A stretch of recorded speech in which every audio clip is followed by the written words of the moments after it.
Ladies and gentlemen, welcome to this week's Fresh Pour. As always, my name is Matt, joined with Dre and Kyle. This is our weekly Post and Pints Fresh Pour as we discuss major topics going on not only in the MLS but the entire world. But we are sticking to the homeland this week, and we are talking about the MLS's new MLS Next program that they will be starting in the upcoming years for the MLS Youth Program. It's a brand new system that they have in place to make sure that the youth programs are getting the proper tools to help grow the game here in the United States. I'm going to open this up to Kyle first. Kyle, how do you think MLS Next will be for the future? I absolutely love this in replacing the older programs that the U.S. decided to shut down because of COVID, and this was just the right time to pack it in. You know what I mean? This is going to be way better. So you have regional, and national U13 to U19. So if you don't want to drop a whole lot of money, there's options for people that think their kids have it and they have what it takes, but they don't have the money. It's moving much towards the European system where it's not going to cost you an arm and a leg, and you don't have to have Bill Gates as your uncle to get in. It's only going to be good. It's going to be easier to get scouted. No, and I mean that's a very key point. I look at it as Zlatan has even said it, like for his kids to play back in Europe, it's absolutely free. To play soccer in America costs thousands of dollars, and I think that's the major reason why the United States is so far back compared to the rest of the world is because Absolutely. we have a pay to play system, while the rest of Europe is if you're good enough to play or you'll get the opportunity. It doesn't matter the amount of money. It doesn't Mm-hmm. matter about your parents' income. If you have the talent to play, you will play. Dre, your end of the matter, what do you believe with MLS is next? Cool fucking logo. I really like that shit. Shit looks like it almost looks like a e-gaming type logo, but it is super cool. I like it. On top of that, I do think the program is really awesome in that, like I barely even knew that the U.S. or the MLS had any kind of like youth development academy, other than knowing that a lot of MLS clubs have youth teams and things like that. But aside from that, I didn't really know that there was kind of a U.S. development program, and I did always think that the U.S. was behind a lot of other countries in terms of developing talent, in terms of you play in high school, you might have a travel team, and then you go to college and like all that kind of stuff. And that's not really how it's done in Europe and South America and other places. And that seems to be a lot of the countries where better players end up coming from. So I feel like there was a gap there. This MLS Next program might be the answer to closing that. It has over 400, close to 500 clubs involved, all local clubs. New Jersey's got a bunch. I looked into it.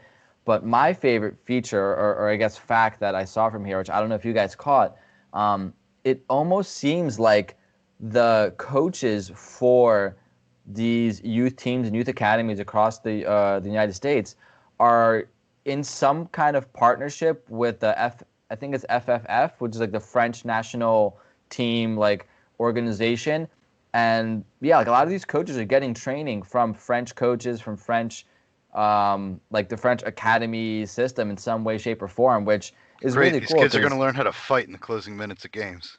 I mean, that's one way to look at it, but the other way is look at France's development of young talent.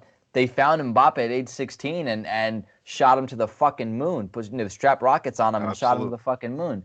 And Send it. he's not the only one. A young Pogba, a young Kingsley Coman who won 2 trophies in 1 year and then scores in the CL final. And it's that development mindset is what got France to win the World Cup. So hearing that there's some kind of connection between the coaches, or at least the training the coaches are getting coming from the French system, really psychs me up for this potentially being a really good step for youth players in America to get playing time, to get quality instruction, and to have, I guess, a competitive mindset from a young age where they're playing pretty regularly as opposed to You know, in high school, you might play a couple games a season or something, but like here, I feel like you get regular play from a young age, which is the regularity of it, the repetition is what gets those skills going.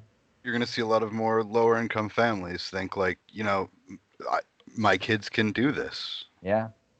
And New Jersey specifically, New Jersey had at least 4 or 5 teams I saw in there, so Absolutely. that's pretty cool. This will be what closes the gap with us and the major powers in soccer across the world. This is what it's going to take. This generation now coming through is going to be the ones that are going to compete with the top teams in Europe and is going to be able to put the United States on the map. For years, why, with all the resources the United States of America has to offer, why is it the best that we can do is almost beat Belgium in the quarterfinals of a World Cup? This is what is going to close that gap. And this is what's the most important thing for at least in American soccer culture.